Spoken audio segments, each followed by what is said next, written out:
Hello. Welcome back to Circle Time. It's me, your host, Kelsey Kreppel, and I'm so excited for another episode. It really never gets old saying that. There's a kitten playing with the tripod that's connected to the camera right now, and we got out of that unscathed. I really thought the camera was going down there for a second. Anyway, hello and welcome back to Circle Time. I am so excited to see you guys again, or be talking to you guys again. How's everyone doing? I hope everyone has had a good week. And whenever you're listening to this, you're doing well. I guess I'll just jump right in. I have had a pretty good week myself. Actually, okay. I had a really busy week. Feel like I was kind of going nonstop.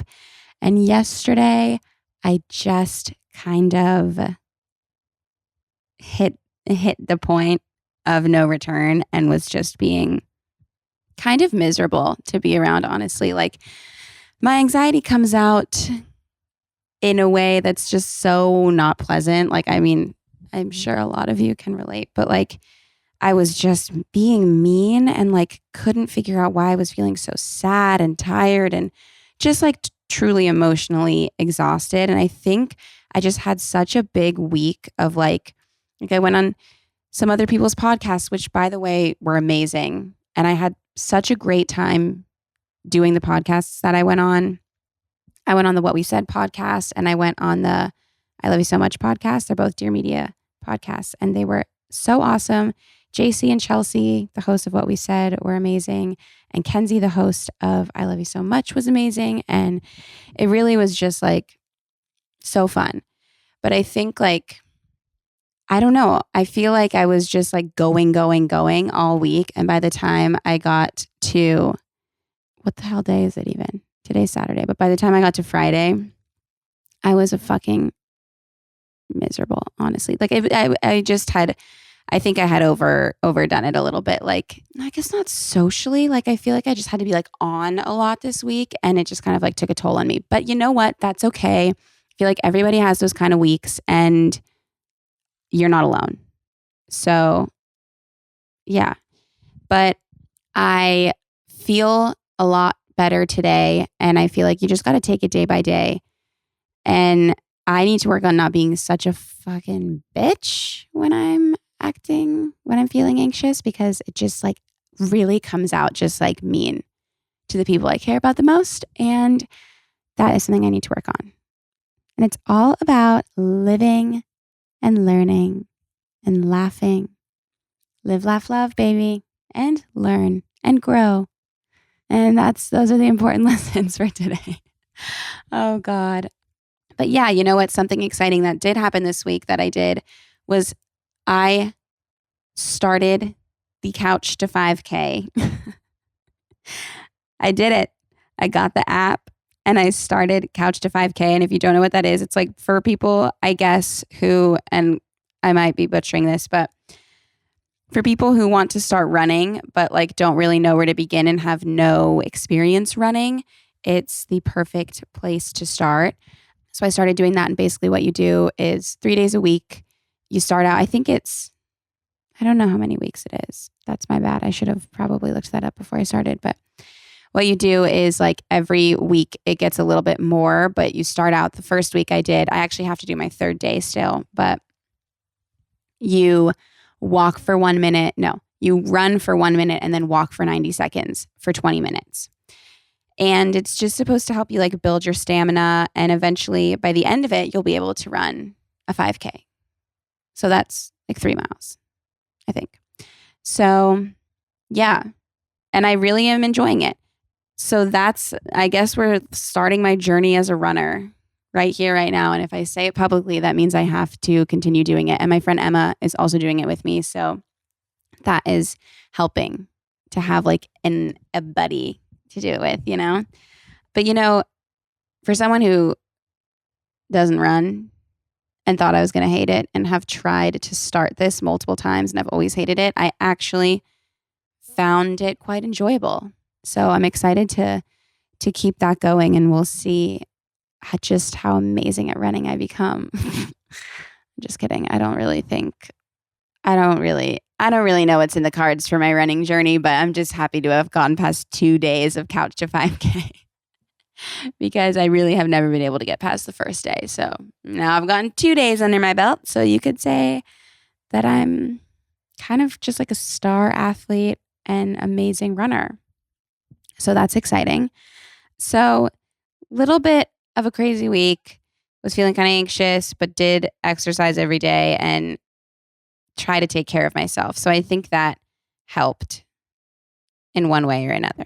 What else is going on this week? I mean, I feel like it was just kind of like a nonstop week in this house, but you know what? It's the weekend. Cheers to the freaking weekend. I drank to that. Yeah, yeah. Do you like that? Yeah, it was a great week. That's a lie. It was a busy week, kind of stressful, kind of overwhelming, but we made it through. And that's all that matters. And now it's the weekend and it's going to be a fun weekend. So that's that. That's the update on my week and my life. And I was supposed to record this podcast yesterday, but it would have been miserable. So here we are today, much better. Now, I do have some pop culture things to talk about today, and I have them on the cards. And I'm really hoping to talk about some certain things, so I'm going to see if I get it. We'll see. And if not, I'll probably just talk about them anyway. Okay, mixing the cards up. Oh, that one doesn't have anything on it. Some of them are blank. Oh, this one has something on it. I can feel it. Oh my God. Wow. Actually, I'm really excited. I just pulled that. It says Taylor Swift. And do you know why it says Taylor Swift, ladies and gentlemen? It's because Taylor Swift announced that she is coming out with a new album. And it's just kind of shaken the world. Or maybe just my world. But I feel like everybody is talking about it right now. And I am personally very excited. She announced it at the VMAs. And the VMAs, Taylor has a lot of history with the VMAs, as we know. That's where the Kanye thing happened, and she just kind of like everything seemed like it was a little bit of like a callback to that, and also everything seems planned, and we'll get into that in a second. But she announced that she is coming out with a brand new album called Midnights on October 21st. And it's just like so exciting. And there has been a lot of speculation about what this album is going to contain and be about and all of this stuff. And listen, I have said it before and I'll say it again. Huge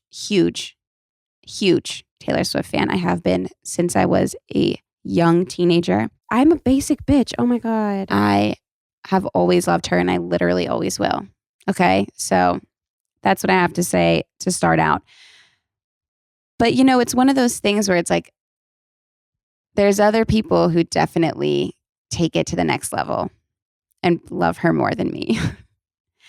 And those people are the ones that are doing all the like Easter egg hunting and trying to find out what's going to happen when and what this means and what she's hinting at here and what she's doing there. And I'm going to be honest with you guys. It stresses me out so much because it's like, if some of this shit is true and she's been planning these things like years in advance, trying to even figure out how someone's brain works that way stresses me out. And it's insane. And she's a genius, obviously. Like, I already know she's a genius. But if some of this shit is true, it's like, holy crap. Holy crud, Taylor. What the fuck are you doing? Holy crud, what the fuck? That's insane. That's how I feel watching these fucking TikToks that you guys are making. Not you guys, but like the people that are making these like Easter egg TikToks. It's like, okay, can't we just like let it happen as it happens? I don't know. It just stresses me out. Like, remember when she just used to come out with stuff and then we were like, oh my God, how could we have missed that? I kind of miss the like ignorance of it all. I miss being surprised. Oh my God. Sorry, the cat just jumped off my lap. I just miss like being surprised after the fact and being like, wow, I cannot believe she hinted at that 2 years ago and none of us knew. If we all start figuring it out, there's going to be nothing left to look forward to, you know?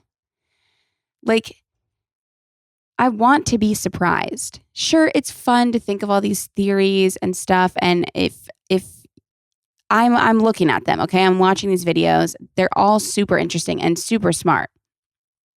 But it's just like, I still want to be surprised. And I feel like we're not allowing her to surprise us anymore. I like trying to figure this shit out after it comes out, not before, because it leads to like disappointment.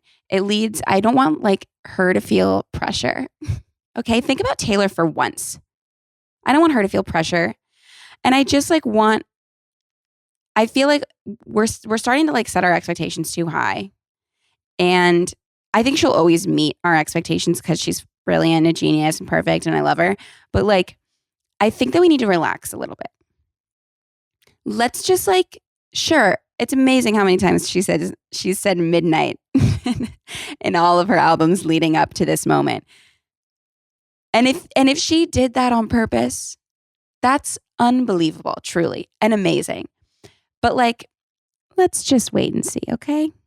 Because everybody's stressing me out a little bit. And like, it makes me feel like I'm not doing too much as like a normal fan. Like, I don't know. I just want to enjoy it. And we're obviously going to, but I don't know. That's just how I feel about the whole thing. And I can't wait for Midnights. I feel like it might be a little sad, which, as I mentioned last time, I do love sad music. So I would be totally fine with that. I'm really, really excited. I don't know if someone has talked about this or not already. I'm sure they have. But like, has she written these songs recently, or has she written them during all of the other eras and they're all coming together to form one album? Like, has she written them throughout her life? I don't know. I guess we'll find out. Or has she said that? See, maybe I'm a bad fan. Or maybe I'm a normal fan. Actually, who's to say what's normal and what's not? We're all just trying to get by. Whatever. Either way, I'm fucking excited. And it's going to be brilliant, as always. And I love you, Taylor, very much. So thank you for making music and existing. And if I ever met Taylor Swift, I'd probably start immediately crying. That's all. Like, I don't know what else. I'd probably just like cry and say thank you, and that's it. Like, I've thought so much about like what I would ever say to her, and the only thing I can come up with is thank you. Pathetic. But yeah. Anyway, so that's my thoughts on Taylor Swift. I'm so freaking happy that I pulled that card. But there is one more thing I want to talk about, pop culture wise. And do you guys know what that is? It goes a little something like this. Shia, Shia. Yeah, we got to talk about it. The Olivia Wilde. Shia, Shia. Sorry, I just look so sweaty. I just got off the horse. Do you guys know what I'm talking about? The video that Olivia Wilde sent to Shia LaBeouf telling him that she's not ready to give up on him leaving the movie. And that Shia, I can't say Shia now without thinking of the opener of that video, but she basically sent him a video. So, sorry, I'm getting all jumbled just because of the Shia of it all. But so here's what you're going to learn about me and pop culture is that I know like the gist of everything that's going on, but I always just do a little bit too little of research. And maybe doing this podcast, I'll have to change that. But so basically, Olivia Wilde's new movie that Harry Styles is in and Florence Pugh are in comes out October 21st, which is also the same date as Taylor Swift's album comes out. And I saw a tweet that was like, Taylor Swift's album comes out on October 21st, same day as the Harry Styles movie. And it's a really big day for annoying people. And I think that that's true. And I'm one of those annoying people, and that's okay.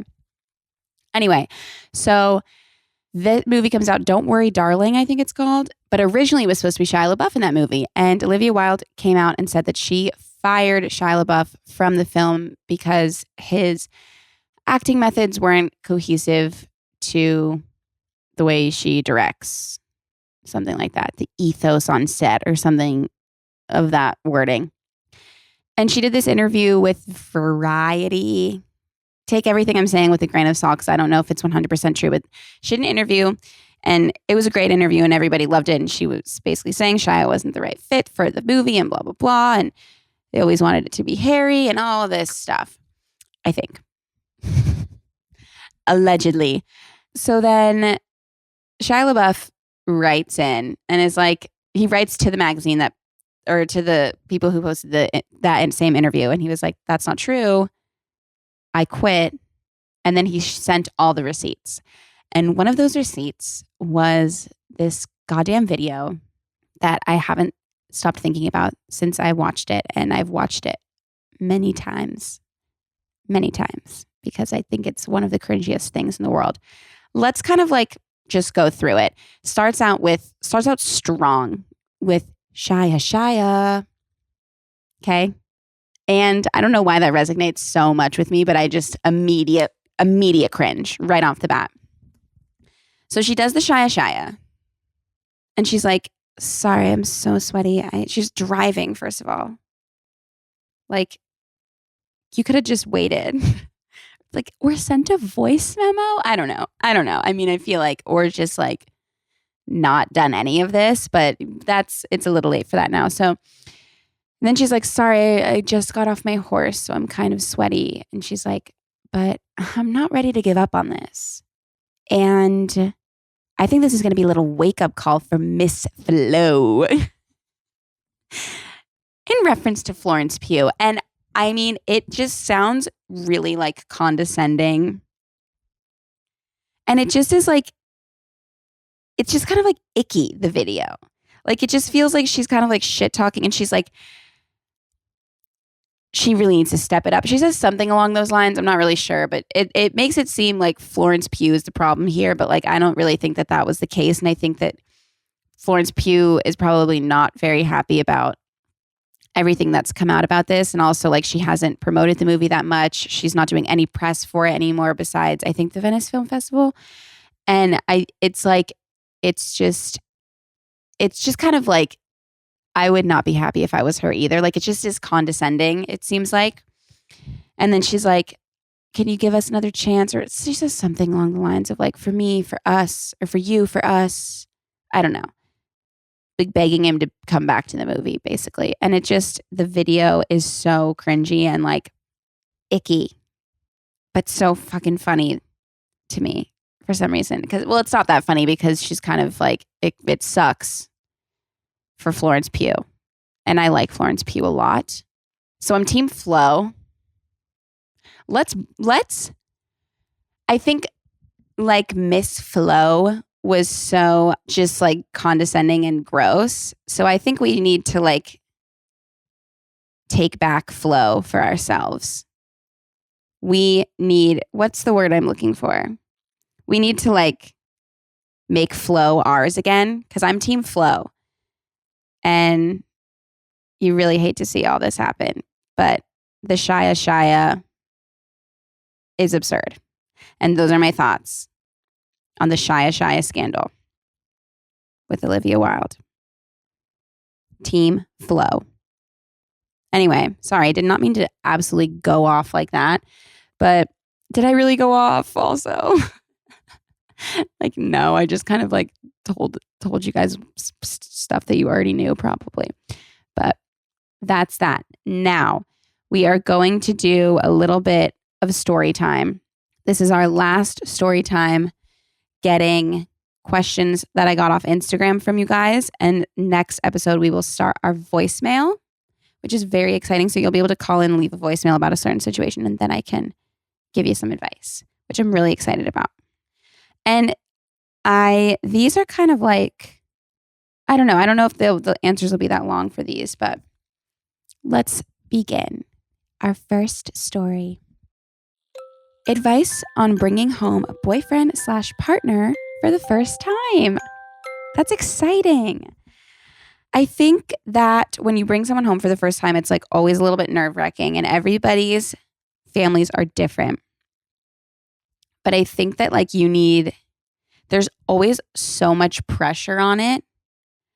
And a lot of times in most situations, when there's too much pressure on something, it doesn't turn out the right way. Like, not that it doesn't turn out the right way, but along with pressure comes like expectations and nerves, and everything seems like more of a big deal than it actually is. And so I feel like what you need to do is take a deep breath and give like your family some grace, and give yourself some grace, and give your partner some grace, because it's a lot of pressure for everyone. If they're acting like kind of weird and like maybe a little nervous or like quiet, that's okay.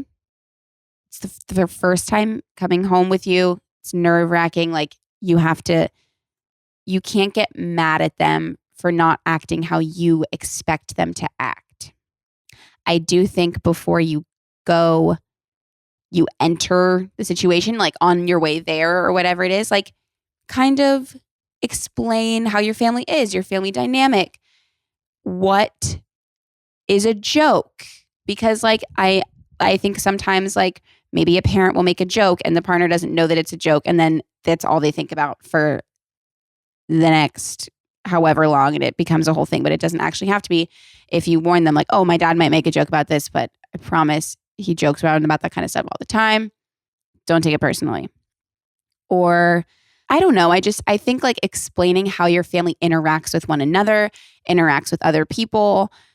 I think explaining all of that is really important. And it is kind of like vulnerable and scary to do, but I feel like that's really important for your partner and you to be on the same page going in, and how you interact with them too. Explain that to them. Like I feel like explaining the dynamics between everyone is really important. And then doing the same with your family, being like, I'm bringing this person home. I really like him. He's a little sensitive about this, or he may be quiet at first. And like, if there's something that you're worried about happening, I think like you should voice that instead of just hoping it doesn't happen, because like at least someone had a warning, you know? But I will say like first impressions are important, but like relationships grow with time, and maybe your partner will be quiet at first, but they'll get more comfortable. Your family will get more comfortable. It will all like start to figure itself out. So don't put too much pressure, or like give it a few times for them to be around each other before you like think that things aren't going to work out or whatever. You know what I mean? Like I think if something goes wrong or it's kind of awkward at first, you're like, okay, well maybe it's just not meant to be, or maybe he's not the right person, or blah, blah, blah, blah. But like, just give it some time. It will be fine. And it's exciting. It's exciting that you found someone that you want to bring home. You know? Think about it that way. And just relax. Everything will be okay. Keep the conversation open and talk to everyone before entering the situation. And it will all be great. I promise. Okay. Next step. I almost just burped into the mic. Really got to work on that. I'm in a relationship that's going through a rough patch and have been leaning on my friend for occasional support. Tonight, when I mentioned being annoyed over something with him, she immediately raised her voice and asked why I keep talking about it and not ending our relationship, and demanded an explanation. I was hurt because I'm always there for her. Now I'm uncomfortable talking to her about things. Okay, this is really tricky because it's just like friend stuff like this is hard, because your friends are the people that you should go to for this kind of stuff. And when you do something for someone, you expect them to do the same for you. And unfortunately, that is not always the case. And just because you act a certain way towards a friend does not mean that they will be the same way back towards you always, which sucks, but it's the truth.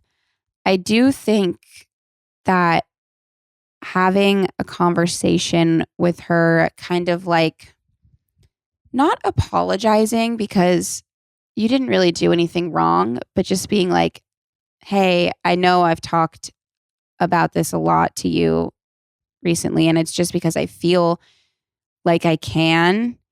And I know it's probably a lot. And I know that like it's all consuming. And trust me, I know because it's all consuming for me in my mind. That's why I have to talk about it so much. And I just want you to know, like, I really appreciate you being there for me.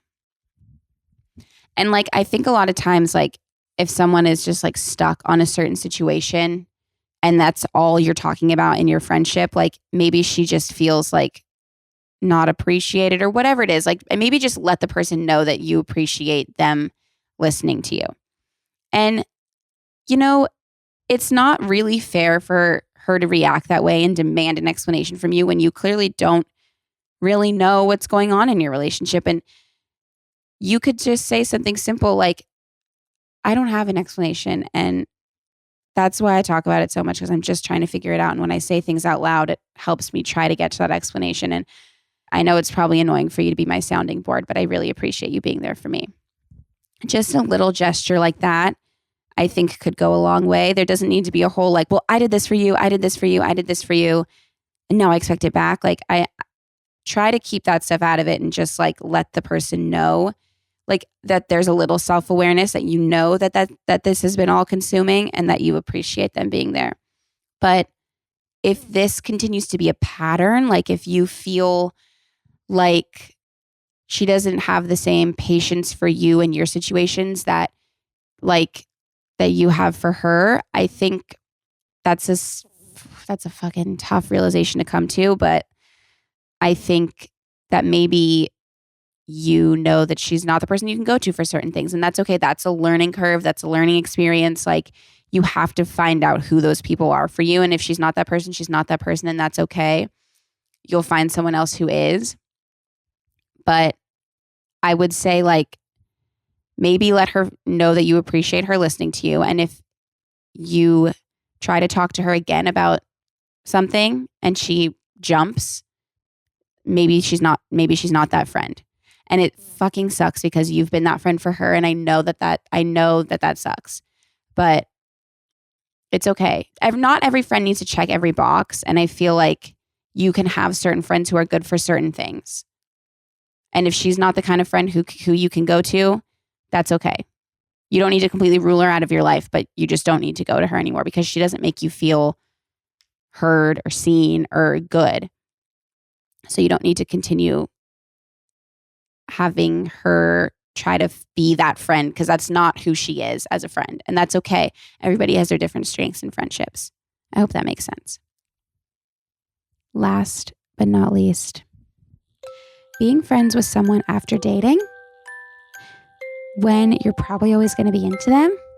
I am rotting. Oh no. Okay. I am so sorry that you're feeling this way, because it's just the worst feeling ever. I know that. You can't just immediately go from dating someone to being friends with them. You like absolutely need time to heal. And the only way you're going to get that time is if like they're not in your life. I think there's always a little period of time for the most part. Well, maybe not for the most part, but I feel like having a little period of time where you're like kind of talking to that person that you just ended things with is totally normal. But then it just kind of dwindles away, and then you need the like distance. You can't just like hang out with them the next week because it's just not healing. And you need that time to heal. And it might seem like, I feel like a lot of times people are like, I'd rather have them in my life than not have them at all. And it's like, okay, but that's just really not fair to you. And you need to think about yourself in these situations, and you need to heal first. And it might seem harder at first to not have them in your life at all. But having someone around constantly who you wish you were dating, that you're not dating, is really tough mentally and emotionally. And so I think that you need to like let yourself grow and get to a good place again. And then you can try to have them in your life again. But you need to you need to work on yourself first and like find the peace within yourself to know that why it didn't work out with that person before you can be friends with them. So that's my advice. Everything's going to be okay. Seriously, I promise. Okay. And there's our story time. Dun, da, da. Sorry, I felt like I needed a little song to close that one out. Okay. Last but not least, my favorite time, our journal time. And I have the cards right here. And we are going to mix them up. I'm going to pick one randomly. Thoughts about the best superpower. Okay. What do I think the best superpower would be? I think the best superpower would be to be able to read people's minds. Because I like to know everything. Like I'm the kind of person that like I want to know every single detail about everything and then I can sleep at night.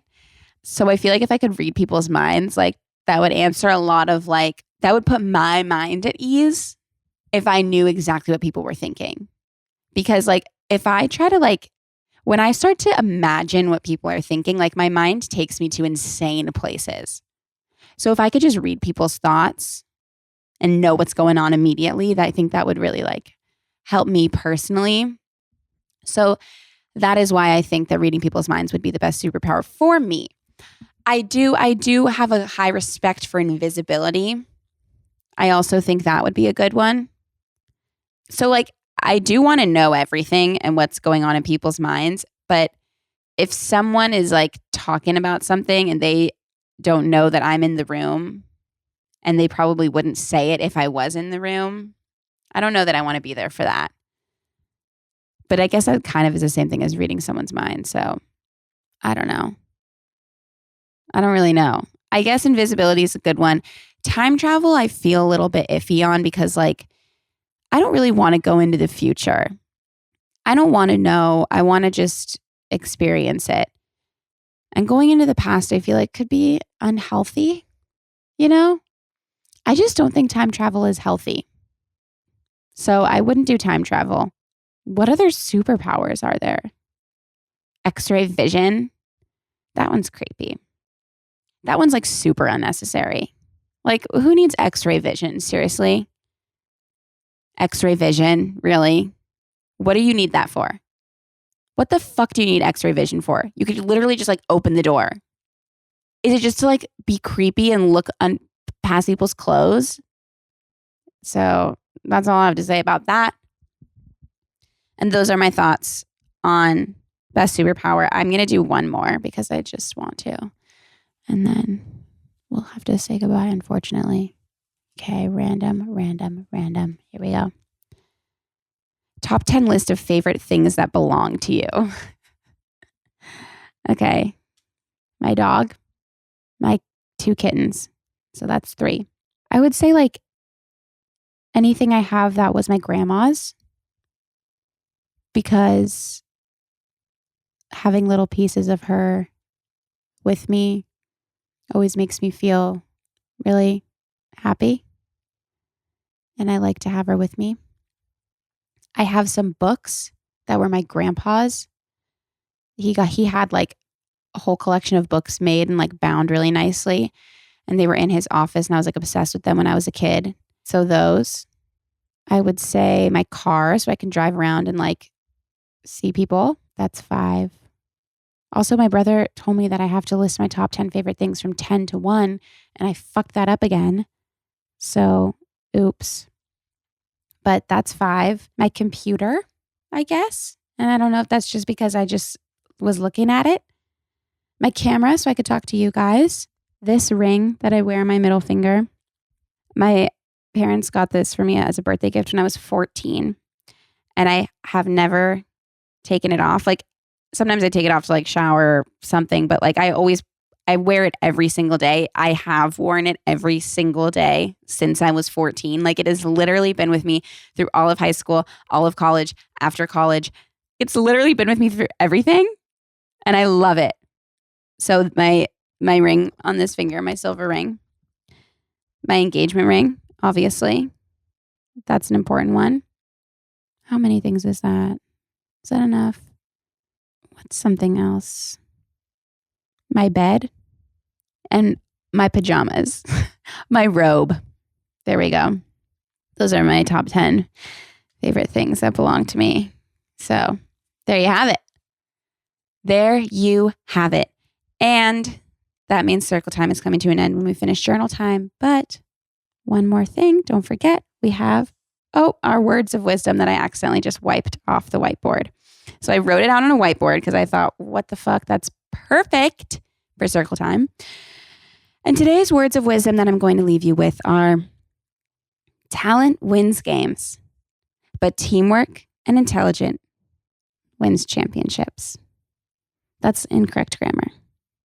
Talent wins games, but teamwork and intelligence win championships.